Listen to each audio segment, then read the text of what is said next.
Hello Sudheer గారు. నమస్కారం అండి. నమస్తే అండి. సో చాలామంది అండి పిల్లలు మీరు చూస్తూనే ఉంటారు కాబట్టి అడుగుతున్నాను. కాన్సన్ట్రేషన్ తోటి చదవరు. ఎలా అంటే ఉన్నట్టే ఉంటారు. కానీ వాళ్ళు కానీ వాళ్ళ మైండ్ సెట్ కానీ ఎక్కడో వేరే ప్రపంచంలో ఉంటారు. ఒక డ్రీమీ వరల్డ్‌లోకి వెళ్ళిపోతారు. కొంతమంది ఏమో కాన్సన్ట్రేషన్‌తో చదువుతున్నట్టే ఉంటుంది కానీ బట్ గంటల తరబడి అక్కడే కూర్చుంటారు. రిజల్ట్ మాత్రం శూన్యం కనిపిస్తూ ఉంటుంది మనకి. వాళ్ళ కాన్సన్ట్రేషన్స్ లెవెల్ దెబ్బతినడానికి ప్రధాన కారణాలు ఏమేమి ఉంటాయండి? ఎందుకంటే ప్రతి స్టూడెంట్ వాళ్ళ గురించి ఎంత చదివినా ఎందుకు రావట్లేదు అనేటువంటి క్వెషన్ మార్క్ తోటి ఉంటూ ఉంటారు. 24 గంటలు ఒక చోట కూర్చున్నంత మాత్రాన కాన్సన్ట్రేషన్‌తో చదివినట్టు మాత్రం మనం అనుకోలేం. కరెక్ట్. ఏ ఫ్యాక్టర్స్ ఒక మనిషిని కాన్సన్ట్రేషన్ లెవెల్స్ దిగజారిపోయేలా చేస్తాయంటారు? చదువుకునేటప్పుడు మనం ఎంత టైం స్పెండ్ చేసాం అనేది ముఖ్యం కాదు ఇక్కడ. ఎంత క్వాలిటీ టైము స్పెండ్ చేస్తున్నాం అనేది ముఖ్యం. అవును. సో ఫస్ట్ చదివేటప్పుడు స్టూడెంట్‌కి ఇంట్రెస్ట్ అనేది ఉండాలి. ఆ ఇంట్రెస్ట్ మిస్ అవ్వటానికి బోల్డ్ అన్ని ఫ్యాక్టర్స్ ఉంటాయి. ఇంటి దగ్గర నుంచి ప్రెషర్స్, ఫైనాన్షియల్‌గా కానివ్వండి, లేకపోతే ఇంకెప్పుడు ఉద్యోగం వస్తది అనే ప్రెషర్స్ కానివ్వండి. దీంతో పాటు మెంటల్‌గా తనకి ఇంతకు ముందు జరిగినటువంటి ఇన్సిడెంట్స్ కొన్ని ఉంటాయి. అది గతంలో జరిగిన ఎగ్జామ్స్‌లో ఫెయిల్ అవ్వటం కానివ్వండి, లేకపోతే కాంపిటేటివ్ ఎగ్జామ్స్‌లో పెర్ఫార్మెన్స్ కానివ్వండి, ఫ్యామిలీ హిస్టరీలో జరిగేటటువంటి ఇన్సిడెంట్స్ కానివ్వండి, అవునండి. గతంలో ఏదైనా తనకి ఒక దెబ్బ తగిలినప్పుడు దానిలో నుంచి పైకొచ్చే క్రమంలో జరిగేటటువంటి ఇన్సిడెంట్స్ కానివ్వండి, డిస్టర్బెన్సెస్, వీటన్నిటి ఫ్యాక్టర్స్ అనేవి మైండ్లో రన్ అవుతూ ఉంటాయి. ఓకే. లేదా వీళ్ళు ఎవరైనా ప్రేమించిన ఎవరైనా ప్రేమించి వాళ్ళు లెటర్ ఏదన్నా ఇచ్చి వాళ్ళు నో చెప్పకపోయినా, లెటర్ ఏదన్నా ఇచ్చి నో చెప్పినా, లేకపోతే ఆల్రెడీ ఎస్ చెప్పి ఇప్పుడు మళ్ళీ నో చెప్పినా, బ్రేకప్ అయినా ఇన్సల్ట్ ఫీల్ అయిపోతా ఉంటారు. తర్వాత బెస్ట్ ఫ్రెండ్ ఉంటాడు, వాడితో ఏదన్నా మెంటల్గా డిస్టర్బెన్స్ వచ్చింది, బెస్ట్ ఫ్రెండ్ మేల్ అయినా సరే, సేమ్ జెండర్, లేదు ఫ్యామిలీలో ఒకళ్ళని ఒక మాట అనుకున్నా, ఫినాన్షియల్ డిస్టర్బెన్సెస్, ఇట్లా సో మెనీ ఫ్యాక్టర్స్ అనేవి స్టూడెంట్ చదువుకునే టైంలో మైండ్ మీద ఇంపాక్ట్ చూస్తాయి. ఇంటర్నల్గా సైకలాజికల్. ఎస్. దీంతో పాటు ప్రాపర్ స్లీప్ కూడా ఉండాలి, ప్రాపర్ ఫుడ్ కూడా ఉండాలి.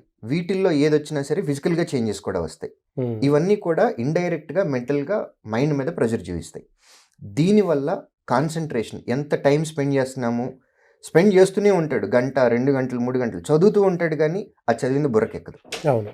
సో ఇది ఒక ఫ్యాక్టర్. దీంతో పాటు మనం ఎక్కడైతే చదువుకుంటున్నామో ఆ ఎన్విరాన్మెంట్ అనేది కూడా చాలా ఇంపార్టెంట్. డిస్టర్బెన్సెస్ అనేవి ఉండకూడదు. రూమ్లో ఫర్ ఎగ్జాంపుల్ మనం ఏదైనా రూమ్లో చదువుకుంటూ ఉన్నాము, బయట నుంచి హార్న్ సౌండ్లు, లేకపోతే పాటలు, లేకపోతే గుడి దగ్గర నుంచి మైక్ సౌండ్లు, లేకపోతే ఏదైనా ఫంక్షన్లు వెళ్తూ ఉంటే రకరకాల డిస్టర్బెన్సెస్ అనేవి ఉంటాయి. అవునవును. ఈ డిస్టర్బెన్సెస్ ఉండకూడదు.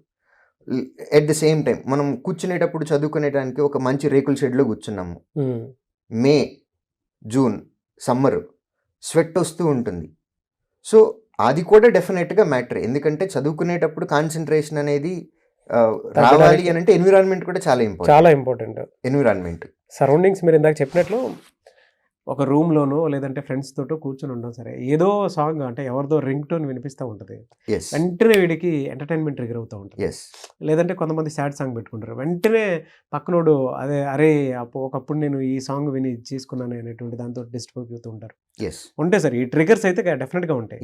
మీరు ఇందాక చెప్పినట్లు ఒక షెడ్లో కూర్చొని చదివేటప్పుడు పిల్లలకి ఏ విధంగా ఉంటుందంటే ఫోకస్డ్గా వెళ్ళాలనుకున్నా కూడా తెలియకుండానే స్వెట్ రావటము, లేదంటే ఆ ఒక్క పూతకి సింపుల్గా చెప్పాలి అని అంటే దానికి ఏం అర్థం కాదు. ఒక్కొక్కసారి చదువుతున్నట్టే కూర్చొని చేద్దామనే మైండ్ అనుకుంటుంది, కానీ బాడీ సహకరించదు. సో బాడీకి సంబంధించినటువంటి ఆ సూటబుల్ ఎన్విరాన్మెంట్ అనేది ఉండాలి. అవును. ఎక్కువ చలిగా ఉన్నా కానీ చదవలేడు, అలానే ఎక్కువ వేడిగా ఉన్నా కానీ చదవలేడు. సో ఆ ఎన్విరాన్మెంట్ అనేది చాలా important. At the same time మనం ఏదైతే రూమ్లో కూర్చొని చదువుకుంటున్నామో అందులో కొంత మోటివేషనల్ కోట్స్ కానివ్వండి, స్టేట్మెంట్స్ కానివ్వండి, ఇవన్నీ కనిపించట్లేదు అనుకోండి, ఎక్కడైనా మోటివేషన్ డ్రాప్ అవుతున్నప్పుడు అట్లాంటి ఏదైనా చూసి చదివి మనం కంటిన్యూ చేసామనుకోండి, మళ్ళీ పికప్ అయిపోతుంది. బట్ అవి ఎక్కడ కనిపించవు. మళ్ళీ ట్రిగ్గర్ అవడానికి ఛాన్సెస్ ఉండట్లేదు. అట్ ది సేమ్ టైం మనం చదువుతునేటప్పుడు మన పక్కనున్న ఫ్రెండ్స్ కూడా చాలా ఇంపార్టెంట్. ఎందుకంటే మనం బాగా సీరియస్గా చదువుకుందాము అని అనుకొని కూర్చొని స్టార్ట్ చేసాము, ఫ్రెండ్ వచ్చి బయటకు వెళ్దాము, బజ్జీలు తినొద్దామనో, లేకపోతే టీ తాగొద్దామనో, లేకపోతే ఊరికి సరదాగా సినిమాకి వెళ్ళొద్దామనో, షాపింగ్కి వెళ్ళొద్దామనో ఫ్రెండ్ అడుగుతాడు. అడిగినప్పుడు బెస్ట్ ఫ్రెండ్ అన్నప్పుడు వీడు కూడా చదువుదాము అని కూర్చుని వాడు కాస్త లేచి బయటకు వెళ్ళిపోతాడు. ఇవన్నీ ఎక్స్టర్నల్ ఫ్యాక్టర్స్. సో వీటి వల్ల కూడా స్టూడెంట్కి డిస్టర్బెన్సెస్ అనేది ఉంటుంది. దీంతో పాటు కొన్ని హెల్త్ కండిషన్స్ ఉంటాయి, మెంటల్ కండిషన్స్ కూడా ఉంటాయి. హెల్త్ అంటే ఫిజికల్గా మనం ఫిట్గా ఉండాలి. కూర్చొని చదువుతున్నాము అన్నప్పుడు నడు నొప్పి, కాళ్ళు నొప్పులు, కీళ్ళ నొప్పులు ఇవన్నీ లేకుండా ఉండాలి. యంగ్ జనరేషన్ కాబట్టి యూజువల్గా వాళ్ళకి ఏమీ ఉండవు. బట్ డైలీ ఫిజికల్గా కనుక వాళ్ళు కొంత స్పెండ్ చేసి ఫిట్నెస్ కోసము ఫిజికల్గా ఫిట్గా ఉన్నారనుకోండి, ఎంతసేపు ఎట్లాంటి కండిషన్స్లో అయినా కూర్చోగలరు. కండిషన్స్ అని అంటే చైర్లో కూర్చొని చదువుకోవచ్చు, లేదు స్టూల్ మీద కూర్చొని చదువుకోవచ్చు, లేదు కింద కూర్చొని అయినా చదువుకోవచ్చు. సో ఆ ఫిజికల్ ఫిట్నెస్ అనేది కూడా చాలా ఇంపార్టెంట్. వాటిల్లో ఎక్కడన్నా ఫిజికల్గా ఎక్కడన్నా హెల్త్ దెబ్బతిని ఉంటే దాని మీద కూడా ఫోకస్ తగ్గే అవకాశం ఉంటుంది. కూర్చొని చదువుకుంటా ఉన్నాము, బ్యాక్ పెయిన్ వస్తూ ఉంది, లేదు కాలు నొప్పి వస్తుంది, తలనొప్పి వస్తుంది, ఆబ్వియస్గా చదవలేం. మన బాడీలో అన్ని ఆర్గాన్స్ బ్రహ్మాండంగా పనిచేసిన రోజున బాగా పనిచేస్తుంది అనే హ్యాపీనెస్ మనకు తెలియదు. కానీ ఎక్కడైనా ఏదైనా ఒక చిన్న ప్రాబ్లం వచ్చిందా, ఆ ప్రాబ్లం అనేది మన మైండ్ని డిస్టర్బ్ చేసేస్తుంది. చీము కుట్టినా సరే మనకు నొప్పి వస్తుంది, మైండ్ డిస్టర్బ్ అయిపోతుంది. సో దీంతో పాటుగా మనకి మెంటల్గా అనేది కూడా పీస్ఫుల్గా ఉండాలి.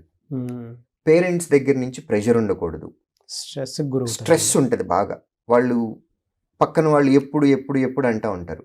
లేదు ఫర్ ఎగ్జాంపుల్ ఇవాళ చదవటానికి కూర్చున్నాము, నిన్న ఆల్రెడీ ఇంతకుముందు ఏదో ఒక ఎగ్జామ్ రాసాము, దాని రిజల్ట్ వచ్చింది, దానిలో ఫెయిల్ అయ్యాము.